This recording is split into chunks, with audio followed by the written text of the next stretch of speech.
그때, 바로 오늘 이 성경이 기록한 그때는 다름이 아닌 스데반의 일로 일어난 환난으로 말미암아 흩어진 자들이 생기던 바로 그때입니다. 성령의 역사로 말미암아 예루살렘엔 수많은 사람들이 예수 그리스도를 믿고 돌아온 일들이 일어났었습니다. 그러나 세상은 그들을 가만히 두지 않았습니다. 가장 큰 사건은 바로 이 스데반의 순교의 사건입니다. 그 스데반 집사가 복음을 힘있게 전할 때 그들은 그 복음에 반발하여 귀를 막고 돌을 들어 이 스데반을 돌로 치게 되었습니다.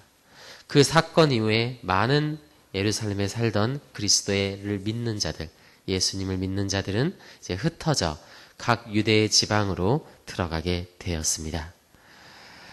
이것은 악한 자들의 승리로 보여졌습니다. 일시적으로 하나님의 복음이 무너지는 것처럼 보였습니다. 그렇지만 오늘 성경은 그 사건으로 말미암아 오히려 복음이 퍼지게 되는 사건으로 되었다고 오늘 영광스럽게 증언하고 있는 것입니다. 오늘 환난으로 말미암아 흩어진 자들은 베니게와 구로와 안디옥까지 이르러 유대인에게 말씀을 전하기 시작했습니다. 오히려 복음은 더욱더 흥황하게 되었던 것입니다. 우리에게도 복음을 전할 때 환난의 때가 있습니다. 고난이 있습니다.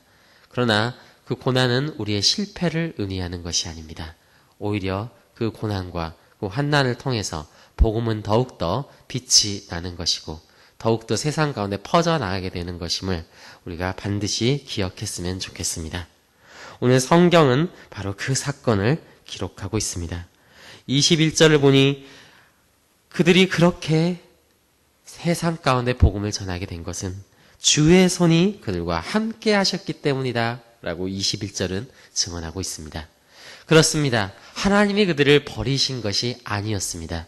오히려 하나님의 손이 그들과 함께하고 계셨습니다. 주의 손이 그들과 함께 하셨고 결국 그러한 사건으로 말미암아 수많은 사람들이 믿고 주께 돌아오게 되는 이런 놀라운 일들이 일어나기 시작했던 것입니다. 예루살렘 교회가 이 사람들의 소문을 듣고 바나바를 안디옥에 보내게 되었습니다. 바나바는 그 안디옥에 가서 그 놀라운 하나님의 역사를 눈으로 보게 되었습니다. 그는 이 복음의 현장을 보고 이렇게 고백할 수밖에 없었습니다. 그는 하나님의 은혜를 보고 기뻐하였고요.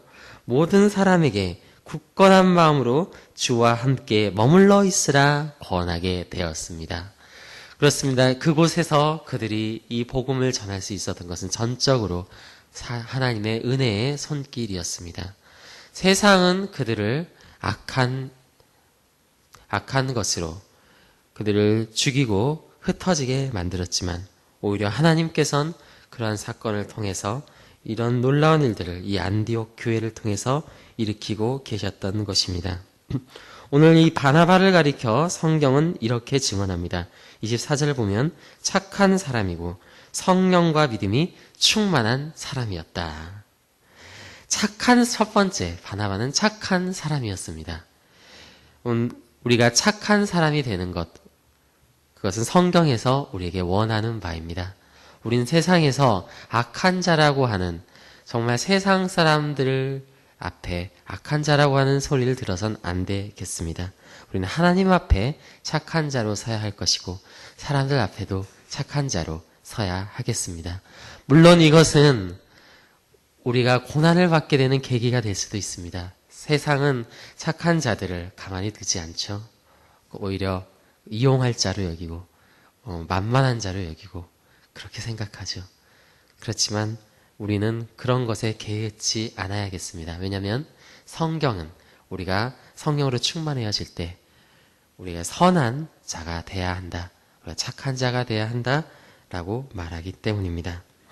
오늘 바나바는 그 성령과 믿음이 충만했습니다.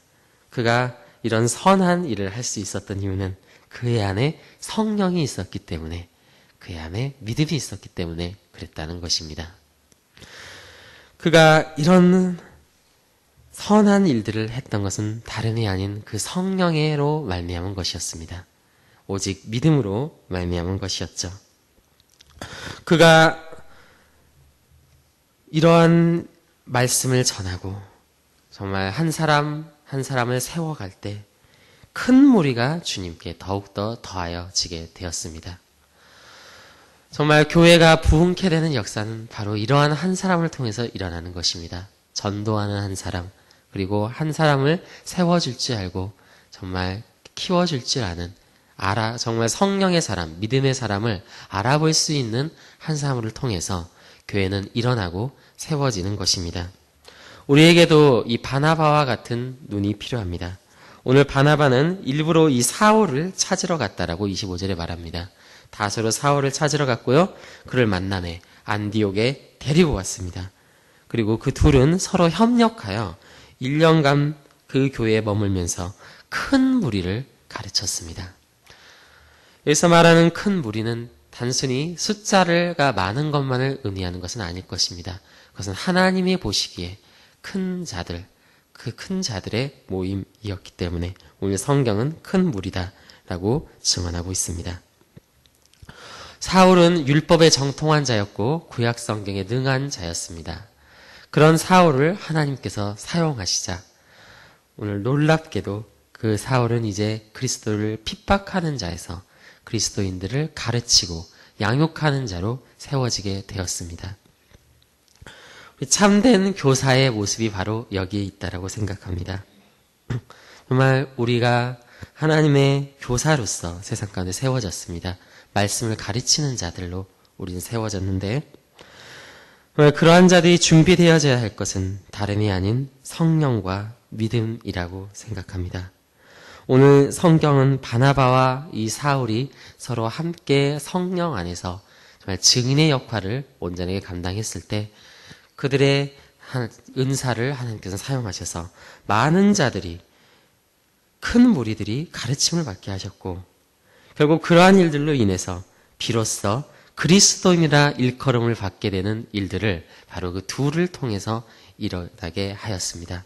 그럼 그리스도인은 무엇입니까? 성경에서 특별히 오늘 사도행전에서 그리스도인이라 일컬음을 받았다 할 때 강조하고 있는 것은 사람들이 비로소 그들이 이들은 성경에서 말하는 그 예수 그리스도를 전하는 자들이구나. 정말 그 십자가에서 죽으신 예수 그리스도를 전하는 자들이구나. 비로소 사람들이 그들을 그렇게 부르기 시작했다라는 것입니다. 그들에게 가르침이 있기 시작하자, 정말 그들이 말씀으로 양육되기 시작하자, 그들이 전하고자 하는 바를 정확하게 전하기 시작했다라는 것이죠.